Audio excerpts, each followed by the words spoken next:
সকলকে ধন্যবাদ জানিয়ে আমাদের এসএইচ ফাউন্ডেশনের পক্ষ থেকে web development tutorial Bangla part 2 শুরু করতে যাচ্ছি।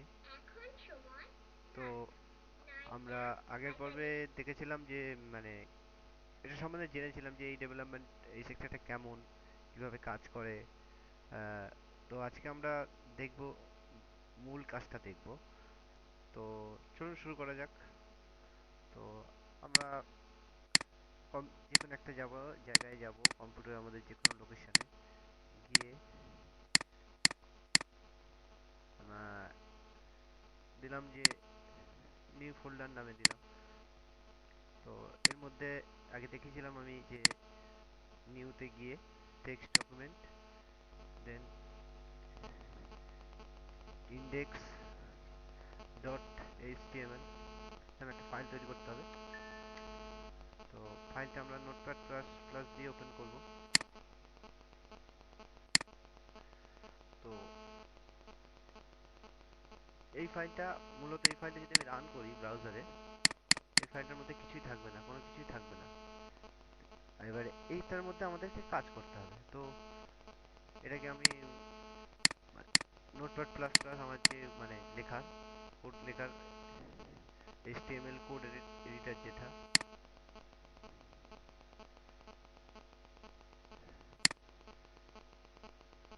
তো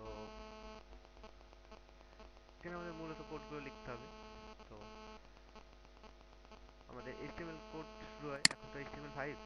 তো এইচটিএমএল কোড যদি শুরু হয়, আমি কপি করে নিয়ে আসি।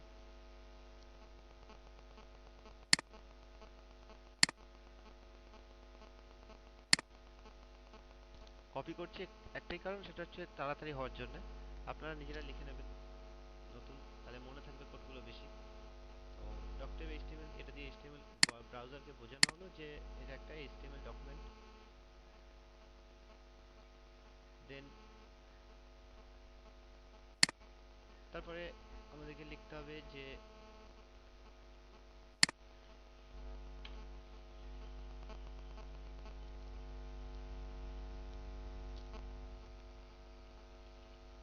হেড ট্যাগ দিতে হবে এবং হেড ট্যাগকে শেষ করতে হবে।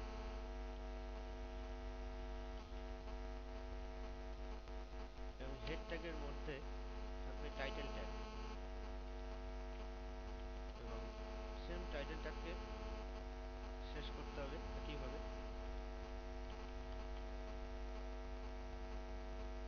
তারপরে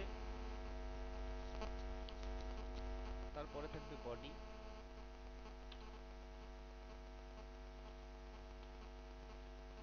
বডিকেও ঠিক একইভাবে শেষ করতে হবে। আমরা যা কিছু করবো মূলত বডির মধ্যে। তো এখন যদি এই ফাইলটাকে আমরা রান করি কিন্তু কিছুই হবে না। কিন্তু আমরা যদি এই টাইটেলে এখানে যদি কিছু লিখি, মাই প্রজেক্ট, এই টাইটেলটা কিন্তু আমরা শো করবো। এটা দিয়ে ব্রাউজারকে বোঝানো হলো যে এই ডকুমেন্টের টাইটেল আছে। এটা যদি আমরা সেভ করি কন্ট্রোল এস চেপে, যদি আমরা সেভ করে ফাইলটাকে আমরা যদি ব্রাউজারে রান করি, তাহলে আমরা দেখতে পাবো যে আমাদের আমাদের যে এখন আছে না, কিছুই নেই। এই যে এখানে টাইটেল, এই যে টাইটেলটা দেখাচ্ছে, আমি যদি এটাকে রিলোড করি তাহলে আমাদের এই যে মাই প্রজেক্ট চলে আসবে। টাইটেলটা আসলো কোথেকে? টাইটেল আসলো এই টাইটেল এখান থেকে, মাই প্রজেক্ট। দেন এইভাবে একটা এইচটিএমএল ডকুমেন্ট লিখতে হয়, শুরু করতে হয়। তো এই যা কিছু আমরা দেখছি এই সাইটটা, এই যে সাইটটা আছে ওয়েবসাইটটা, এই সাইটের যা কিছু আমরা দেখছি এটা মূলত সব কিছু কিন্তু বডি ট্যাগের মধ্যে লিখতে হবে। আর এখানে আপনারা কিছু কিছু কোড দেখছেন যেখান থেকে কপি করলাম আমি। এই যে meta character set, UTF, meta equiv, X compatible, UA IE edge, এই যে এগুলো পরে আস্তে আস্তে আমরা যখন অ্যাডভান্স হবো তখন এগুলো নিয়ে নাড়াচাড়া করবো বা এগুলো নিয়ে শিখবো। Welcome back, sorry. তো এখন যদি আমরা কিছু দেখাতে চাই, যেমন এইচটিএমএল অনেক ট্যাগ হয়, H1 ট্যাগ, H2 ট্যাগ। আপনারা নিশ্চয়ই অফিস নিয়ে যদি কেউ কাজ করে থাকেন, এগুলো বুঝবেন যে H1 H2, বা জানতেই পারেন যে H1 ট্যাগ H2।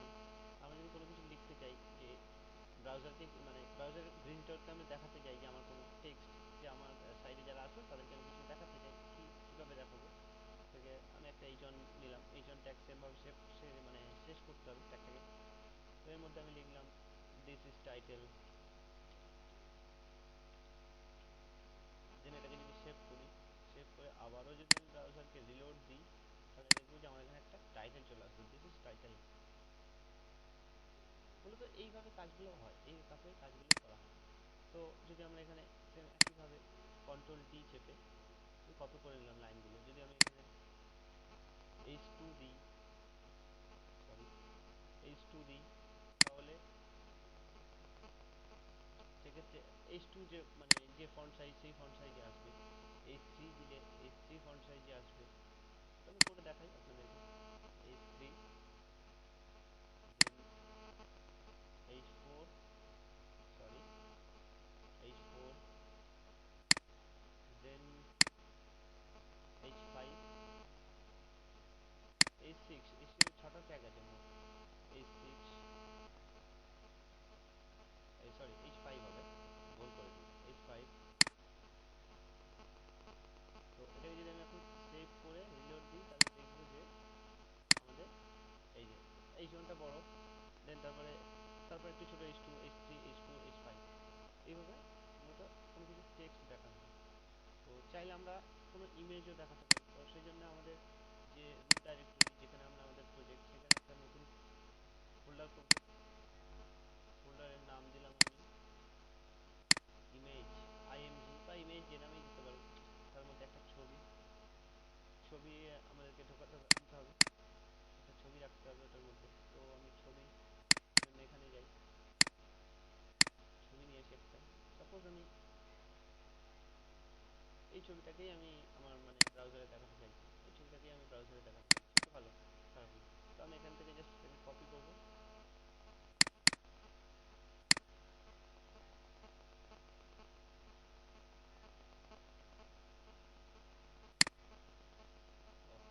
আমার মাউসটা একটু সমস্যা করছে, যার জন্য এই সমস্যাটা হচ্ছে।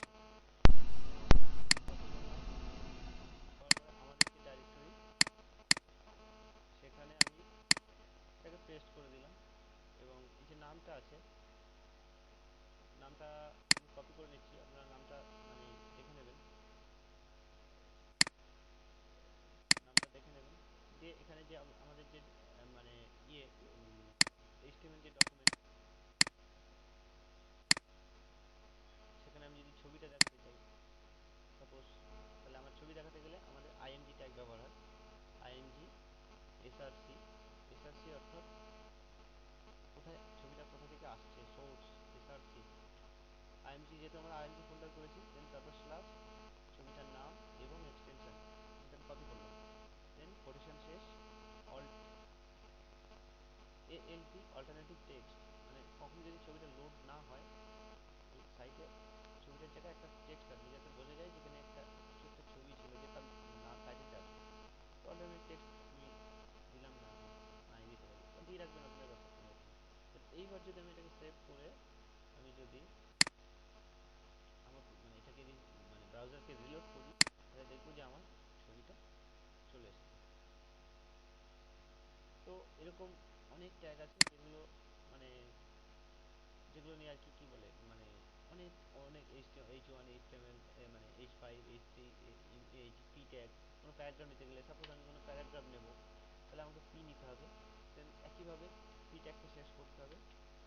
এবং এর মধ্যে আমি কোনো সাপোজ কোনো টেক্সট দিলাম, যাও কিছু টেক্সট দিলাম, দিয়ে সেভ করলাম, সেভ করে আমি ব্রাউজারকে রিলোড দিলাম।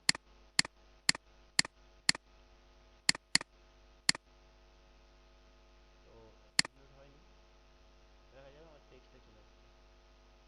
এইভাবে মূলত কাজগুলো করা হয়। তো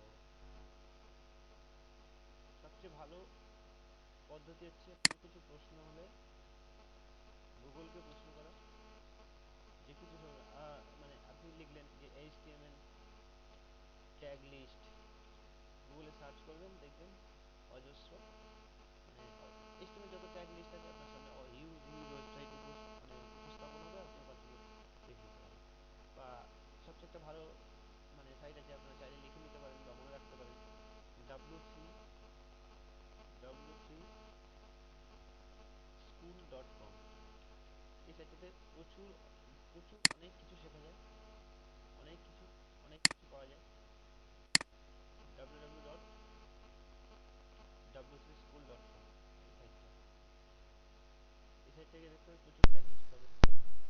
তো ধন্যবাদ সবাইকে।